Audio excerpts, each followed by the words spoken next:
Bismillahirrahmanirrahim. Alhamdulillahirrabbilalamin. Salam sejahtera buat sahabat sekolah alam dan guru-guru di Indonesia. Kita pasti setuju apabila orang tua menginginkan semua anaknya menjadi anak yang hebat. Pada saat yang sama, banyak sekali orang tua yang kecewa dengan kondisi anaknya yang tidak pintar sekali dalam hal matematik, sains, dan sebagainya, tidak cantik, tidak gagah, dan banyak tidak lainnya gitu. Padahal Allah itu menciptakan manusia itu sempurna. Makhluk yang paling sempurna yang Allah ciptakan adalah manusia. Nah, inilah yang sebetulnya harus kita sampaikan kepada orang tua, dan kita harus pastikan sebagai guru untuk menemukan kesempurnaan setiap anak, supaya anak-anak itu percaya diri dan bangga terhadap dirinya sendiri. Kemudian orang tuanya pun mampu membanggakan anak-anaknya. Pertanyaannya, kesempurnaan seperti apa yang bisa kita lihat dan bisa mengubah nasib setiap anak maupun hubungannya dengan orang tua? Kesempurnaan ini kita pahami sebagai sebuah bakat. Jadi, Allah itu sudah menitipkan bakat-bakat itu di setiap diri manusia, yang dalam Al-Quran itu disebut dengan syakila, bawaan. Jadi setiap orang memiliki pembawaan masing-masing. Nah, bakat inilah yang sebetulnya bisa menyempurnakan semua anak menjadi anak-anak yang hebat seperti harapan orang tuanya. Bakat ini terdiri dari dua aspek, dua sumber. Yang pertama adalah yang paling penting, sifat.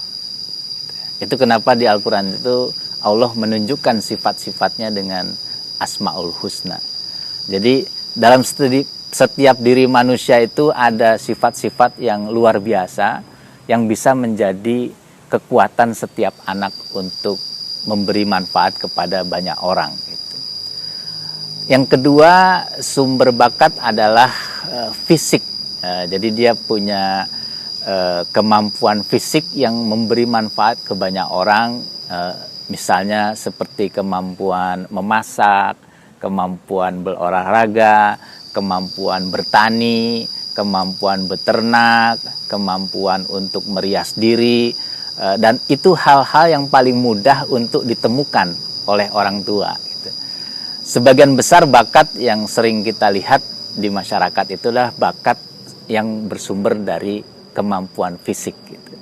Padahal bakat dari kemampuan fisik ini hanya 15 jenis yang sudah dirangkum oleh para peneliti bakat gitu.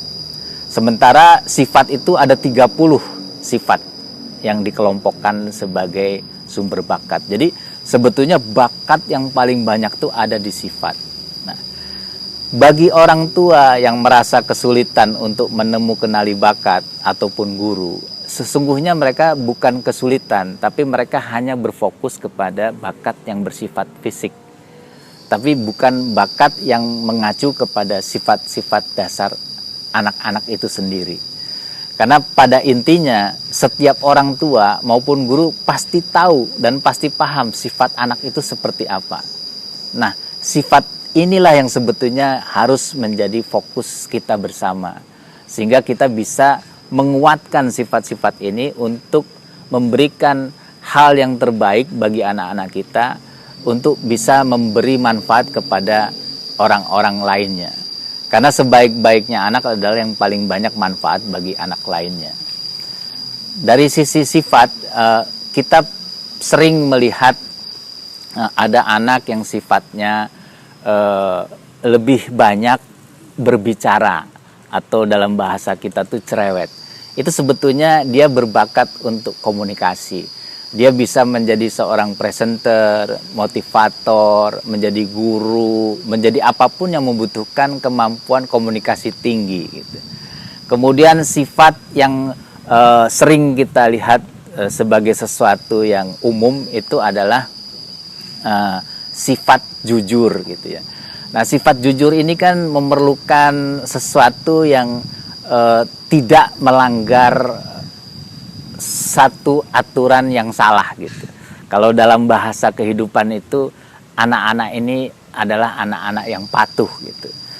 Sehingga dia akan punya profesi dalam hal compliance yang membutuhkan kepatuhan, yang membutuhkan kejujuran ya. Banyak hal sekali yang dibutuhkan oleh masyarakat tuh orang-orang yang bersifat jujur gitu. Kemudian ada juga sifat-sifat yang membutuhkan kemampuan bekerja secara teknikal gitu.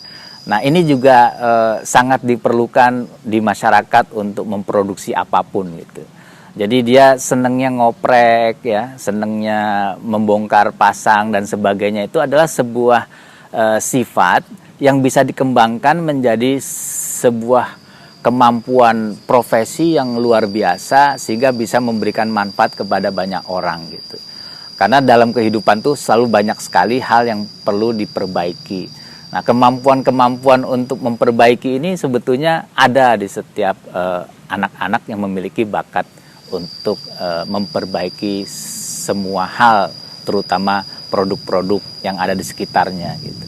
Nah, inilah yang sebetulnya perlu kita pahami lebih jauh, lebih dalam, sehingga kita pada akhirnya orang tua maupun guru bisa meyakini bahwa anak-anak kita tuh semuanya hebat.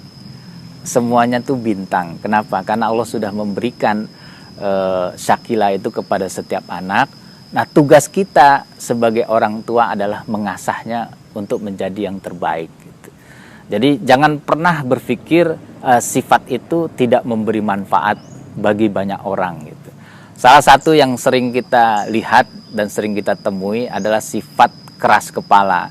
Nah, sifat keras kepala ini sebetulnya baik untuk profesi-profesi seperti seorang lawyer, ya, seorang debt collector gitu ya. Banyak lagi profesi yang bisa berkembang sesuai dengan sifat keras kepala ini gitu. Jadi begitu banyak sifat yang bisa kita temukan di anak-anak kita, itu yang memberikan dia satu saat sebuah keterampilan hidup yang luar biasa yang bisa menjadikan dia sebaik-baiknya manusia. Jadi jangan pernah khawatir bagi bapak, ibu, orang tua maupun guru untuk kenali bakat anak, dan kita mendampingi mereka untuk mengasah bakat-bakat mereka sehingga mereka bisa menjadi sebaik-baiknya manusia, atau dalam kata umumnya anak yang hebat.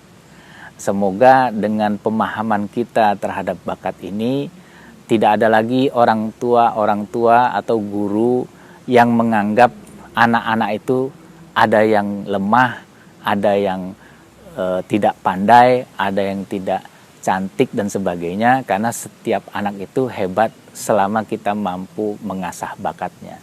Semoga dengan pemahaman ini anak-anak kembali bahagia, percaya dirinya tumbuh, orang tua juga bisa bahagia, bisa membanggakan anaknya, guru juga bisa meyakini apa yang dia berikan, apa yang dia dampingi itu bisa menghasilkan anak-anak terbaik dalam proses pendidikan yang mereka kembangkan. Mudah-mudahan Allah terus memberikan kekuatan kepada kita semua untuk bisa mendampingi anak-anak untuk mencapai potensi terbaiknya. Satu hal yang paling penting dari bakat adalah bakat ini itu hanya membutuhkan sedikit sentuhan, tetapi hasilnya maksimum. Itulah konsep bakat. Jadi bakat itu kalau diasah sedikit dia akan maksimum. Berbeda dengan pendidikan umum yang berulang-ulang menjadi kebiasaan, itu membutuhkan waktu yang sangat panjang. Nah, bakat ini kekuatannya adalah disentuh sedikit tapi hasilnya lebih baik dibanding apa yang kita lakukan selama bertahun-tahun. Jadi bagi siapa orang tua yang benar-benar fokus mengembangkan bakat anak, mengasahnya bersama guru, itu akan mendapatkan hasil yang luar biasa. Nah, bagaimana cara kita kenali bakat? Ya. Ada dua cara. Yang pertama itu dengan pengamatan, yang kedua itu dengan tools.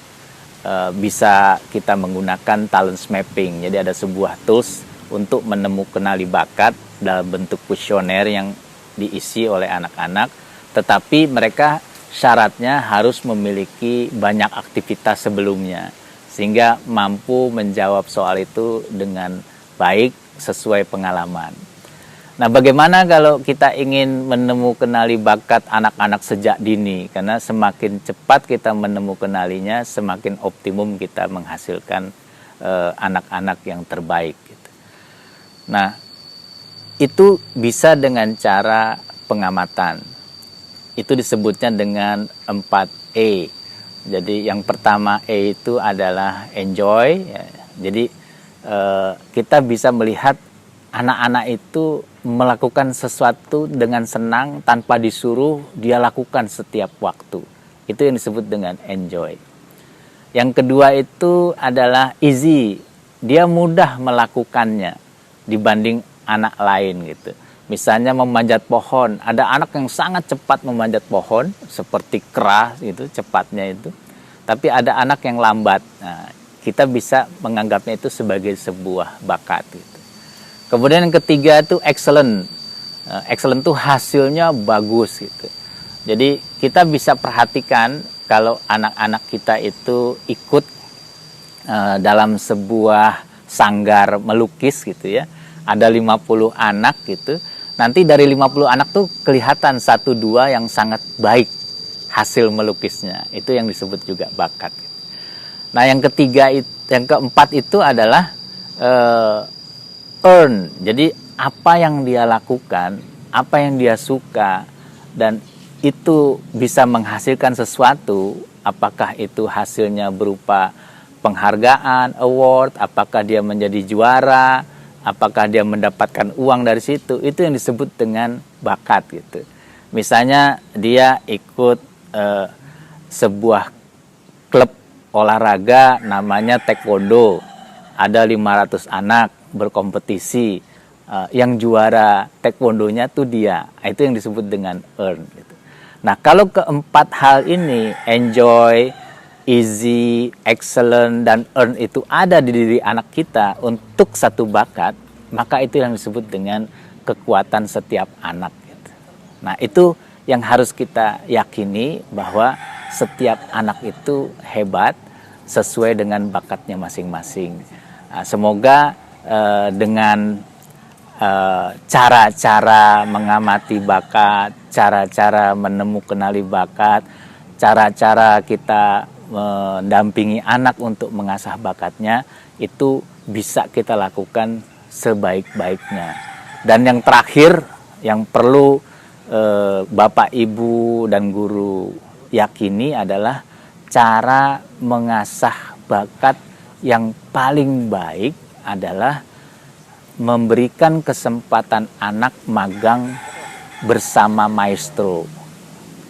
Magang bersama orang-orang yang terbaik di bidangnya sesuai dengan bakat yang dimiliki anak kita.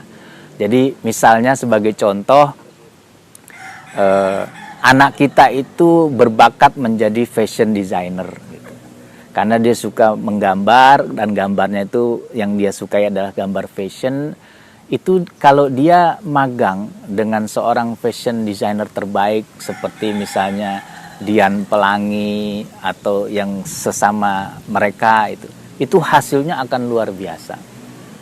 Jadi setelah kita tahu cara mengamati bakat, kemudian bagaimana mengasahnya ya, bersama maestro, maka kita akan mendapatkan anak-anak kita yang sesungguhnya yang seperti kita harapkan menjadi anak yang hebat dan paling banyak manfaat bagi sesama.